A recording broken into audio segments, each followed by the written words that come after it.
నమస్కారం Natakumar sir. Sir, Andhra Pradesh deputy CM Pawan Kalyan గారి next cinema OG. But దీనికి సంబంధించి ప్రమోషన్స్ కానీ ఎక్కడ కానీ పవన్ కళ్యాణ్ గారు ఇన్వాల్వ్ అవ్వలేదు. అండ్ టికెట్ రేట్లు కూడా చాలా వరకు పెంచేశారు. దీని మీద మీ అభిప్రాయం ఏంటి? పవన్ కళ్యాణ్ గారు ఆయన చేయవలసిన సినిమా చేశాడు, అయిపోయింది. ఆయన పబ్లిసిటీ అవసరం లేదు. ఆయన టైట్లు, ఆయన బ్యానరు, ఆయన ఫోటో చాలు ప్రపంచంలో పబ్లిసిటీ అయిపోతుంది. ప్రపంచం ఒక పోస్టులు పెడితే కొన్ని కోట్ల మంది చూసేస్తారు. ఆయన స్వయంగా వచ్చి నా సినిమా చూడండి అని చెప్పాల్సిన అవసరం లేదు. పవన్ కళ్యాణ్ గారి మేనియా అంటే, కొనిదెల ఫ్యామిలీ మేనియా అంటే అంత క్రమశిక్షణ అభిమానులు. ఆ ఒక్క ఫోటోని ఆటోమేటిక్గా దానయ్య గారు పంపిస్తుంది, కొన్ని కోట్ల మంది చూస్తున్నారు. సినిమా 25 టికెట్స్ ఆల్రెడీ బుకింగ్లన్నీ చాలా మటుగా బుకింగ్లన్నీ ఫుల్ అయిపోయాయి. అయితే రేట్లు పెంచడం అంటారా? అంతే కదా సార్. రేట్లు పెంచడం అంటే అది పవన్ కళ్యాణ్ గారికి సంబంధం లేదు.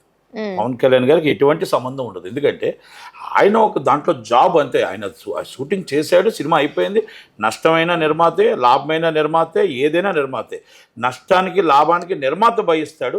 అది నిర్మాత ఎంత రేటు పెట్టుకున్నాడు, ఎంత రేటు ఇచ్చారని ఛాంబర్ వాళ్ళు కానీ, అది హోమ్ డిపార్ట్మెంట్ కానీ, అది గవర్నమెంట్ కానీ చూసుకోవాలి. కాకపోతే అంత రేటు ఇవ్వకూడదని నా వ్యక్తిగత అభిప్రాయం. ఇది నేనే కాదు. ఎస్, గవర్నమెంట్ ఉన్నా కూడా ఆయనకేం సంబంధం ఉంటుంది? సినిమాటోగ్రఫీ మినిస్టర్ ఉన్నారు, హోమ్ డిపార్ట్మెంట్ ఉంది, ఐఏఎస్లు ఉన్నారు, ఐపీఎస్ ఉన్నారు. వాళ్ళు వెరిఫైడ్ చేసి గతంలో ఏం రేట్లు ఉన్నాయి, ఇప్పుడేం రేట్లు ఉన్నాయి అని అన్నీ చూసుకోవాలి.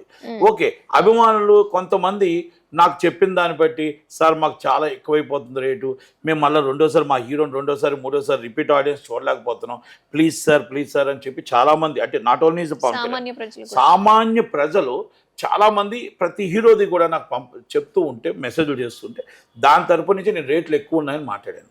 కానీ నేను కామెంట్స్లో చూసా, పవన్ కళ్యాణ్ గారు మేము 10,000 కొనుక్కొని వెళ్తాం, 20,000 కొనుక్కు వెళ్తాం, మేము టికెట్ కొనడానికి ఎంతకైనా రెడీగా ఉన్నాం, ఐఎమ్ రెడీ. ₹1,00,000 పెట్టి మరి అదే ₹1,00,000 అనేది పార్టీ. అది అంటే అది పార్టీ ఫండ్ కోసం కొన్ని టికెట్స్, అది 10 టికెట్లు 5 టికెట్లు అలాగే ఇస్తుంటారు, అది పార్టీ ఫండ్, అది వదిలేయండి. ఇది రెగ్యులర్గా సామాన్య ప్రేక్షకులు అంటే పవన్ కళ్యాణ్ గారి అభిమానుల కోసం మనం మాట్లాడితే, దాంట్లో వాళ్ళు చిన్న కామెంట్ పెట్టారు, అన్న మీకెందుకు పుష్ప 1,200 పెట్టారు. పుష్ప 1,200 పెట్టారు కాబట్టే మీకు ఆక్యుపెన్సీ తగ్గిపోయింది. ఆ సినిమా కూడా రేట్లు ఎక్కువనే మనం ఆ రోజు గోల్ పెట్టాం. థియేటర్ వాళ్ళు ఆక్యుపెన్సీ రావట్లేదు, సి క్లాసులు బి క్లాసులు ఫుల్ కావట్లేదు. మరి మీ అభిమానులే మరి థియేటర్ కాడికి వచ్చి బాధపడుతున్నారు, మీ థియేటర్ కాడికి వచ్చి కష్టపడుతున్నారు. ఆ రేట్లు మేము కొనలేకపోతున్నాం, డబ్బులు లేవని చెప్పి ఆక్యుపెన్సీ 20% 30% అయిపోయింది కాబట్టే మనం చెప్పడం జరిగింది.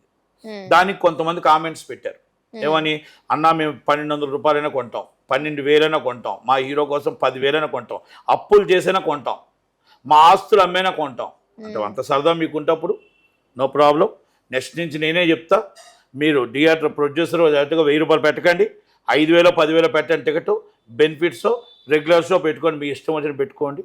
ఇక ఎందుకంటే మనం అభిమానుల కోసం చెప్తాడు, వాళ్ళ కింద కామెంట్స్ పెడుతున్నప్పుడు మాకు అంత రేటు పెట్టండి, ఎంత రేటు. ఇప్పుడు మనం ఒక వస్తువు ఉంది, ఆ వస్తువు తగ్గట్టు ఖరీదు పెట్టమంటాం. ఒక సబ్బు ఉంది, ఆ సబ్బుకి మనం ₹10 తయారైతే ₹11 ₹12 పెట్టాలి. ఆ ₹10 సబ్బుని ₹100 పెడితే బాగుంటుందా? అందుకనే మనం ఏం చెప్పాం, కొన్ని హీరోకి రాదు. చాలామంది కొంతమంది ఏవో అనుకుంటున్నారు, ఎందుకంటే నేను చూసా కామెంట్స్, ఈ డబ్బంతా మా హీరో గారికి వస్తుంది, మా హీరో గారు వచ్చి జనసేన పార్టీ ఖర్చు పెడితే తప్పు. నష్టమైనా లాభమైనా ఆ డబ్బు దాని గారికి వెళ్తుంది, డివివి ఎంటర్టైన్మెంట్కి వెళ్తుంది. అర్థం చేసుకోండి. చాలామంది ఫ్యాన్స్ కిందన కామెంట్స్ చూసా, దయచేసి మీ డబ్బు హీరో గారికి రాదు, ఈ రేట్లు హీరో గారికి సంబంధం లేదు, ఈ రేట్లు కానీ డబ్బు కానీ ఏ సంబంధం ఆయనకి లేదు. ఆయనకు వచ్చిన రెమ్యునరేషన్ మాత్రమే ప్రజలకు ఖర్చు పెడుతున్నాడు.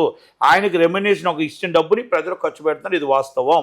అందుకే ఎంత రేటు వస్తే అంత డబ్బు మొత్తం హీరో గారికి వస్తుందని తప్పు. కనుక దయచేసి మీరు కొనుక్కోండి. 5,000 కొనుక్కుంటారా? మీరు ఈసారి దాని గారు కానీ నెక్స్ట్ సినిమా ఏమైనా ఉందనుకోండి, 5,000 పెట్టమని టికెట్, 10,000 పెట్టమనండి, స్పెషల్ బెనిఫిట్స్ అని చెప్పి 10,000 టికెట్లు పెట్టుకుని కొనుక్కోండి, అది ఇబ్బంది ఏం లేదు. మీరు కొనుక్కుంటాను అంటే మాకేం అభ్యంతరం ఉంటుంది? కనుక సినిమాకి పబ్లిసిటీ అనేది పవన్ కళ్యాణ్ గారు చేయాల్సిన అవసరం లేదు. ఇది కొనిదెల ఫ్యామిలీ ఆటోమేటిక్గా సినిమా డేట్ అంటప్పుడు వస్తే ఫుల్స్ అయిపోయింది కూడా. ₹1,000 పెట్టినా ఫుల్స్ అవుతాయి. బాధపడకూడదు అభిమాని అని రేటు తగ్గించమని అడిగాం. ఎందుకంటే అది నిజంగా ₹1,000 టికెట్ అయితే 2,000 షోలు పడితే 1,300 కోట్లు వస్తుంది. నిజంగా ఆక్యుపెన్సీ ఫుల్ అవుతాయి. 500 ఒక థియేటర్ 500 నుంచి 700 కెపాసిటీ ఉంటే అంటే 1100, 1200, 1000 కూడా ఉన్నాయి. అవన్నీ తీసి యావరేజ్ మీద మనం 500 నుంచి 700 వేస్తే 1300 crores వస్తుంది. అంటే అది చెప్తున్నా. అంటే మనం ఒక్కరోజు కాదు, మనం 30 రోజులు ఆడేటట్టు ఉండాలి. మన సినిమా 3-4 సార్లు 5 సార్లు అభిమానులు చూసేటట్టు ఉండాలి. అభిమానులకు ఇబ్బంది కలగకుండా ఉండాలనే ఉద్దేశంతోనే నేను మాట్లాడే తప్ప మీరు చాలామంది ఏంటంటే మా హీరో సినిమా మేము 100 కొంటాం, మేము అప్పు చేసుకుంటాం, ఆస్తం కొంటాం అంటే తప్పేం లేదు, మీ ఇష్టం అది. నేను అదే ఎందుకంటే ఎప్పుడు కూడా హీరో గారు మీరు బాగుండాలా, మీ ఫ్యామిలీ బాగుండాలా, మీరు నన్ను అభిమానించండి, మితిమీరి అభిమానించొద్దు. అభిమానించండి.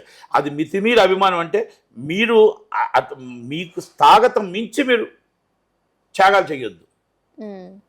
మీ త్యాగం అని చేయొద్దు. మీ క్యాపబిలిటీ ఎంత ఉంది, మీ జీతం ఎంత ఉంది, మీరు ఎంత సంపాదించగలరు, మీ తల్లిదండ్రులకి మీ భార్యకి మొత్తం టోటల్ చూసుకున్నాకనే మీరు చేయాలి తప్ప మీరు ఏదో తీసుకొచ్చి వాళ్ళని బాధ పెట్టి, వాళ్ళని కష్టపెట్టి, వాళ్ళని పస్తు పెట్టి అప్పు చేసి సినిమా చూసే అవసరమా అనేది హీరో అనేది ఆ భావన.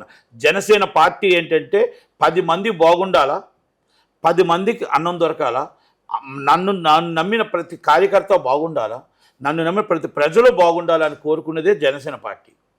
అది పవన్ కళ్యాణ్ గారి ఆలోచన, పవన్ కళ్యాణ్ గారి ఆలోచన విధానం అది.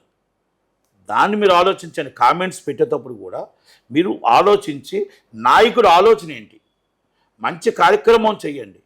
మీరు బ్లడ్ బ్యాంక్కి వెళ్ళండి, 10 మందికి అన్నం పెట్టండి, 10 మంది ఆకలి తీర్చండి, 10 మంది రోడ్డు మొత్తం టోటల్గా ప్రజలకు పనికొచ్చే పనులు చేయండి. మీరు 10,000 అప్పు చేసుకుంటా, మీ ఆస్తులు అమ్ముకుంటా, అది నాయకుడికి ఇష్టం లేదు. మీ నాయకుడికి అది ఇష్టం ఉండదు, మీ నాయకుడికి ఆ డబ్బు వెళ్ళదు. అలాగని నిర్మాత నష్టపోవద్దు. నిర్మాత లాభాలు పొందాలంటే ఎంత దాకా పొందాలి, ఎంత టికెట్ ఉండాలి అని మాట్లాడాను. దయచేసి కామెంట్స్ చేసిన వాళ్ళు ఒక్కసారి ఆలోచించుకోండి. మీ నాయకుడు మాట ఏంటి, మీ నాయకుడి విధానం ఏంటి, మీ నాయకుడు 10 మంది బాగుండాలన్న ఆలోచన మీరు చూస్తే బాగుంటుందని నా ఉద్దేశం.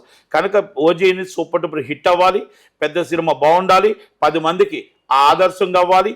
కనుక పవన్ కళ్యాణ్ గారి సినిమా హిట్ అవ్వాలని కోరుకుంటూ సెలవు తీసుకుంటాను.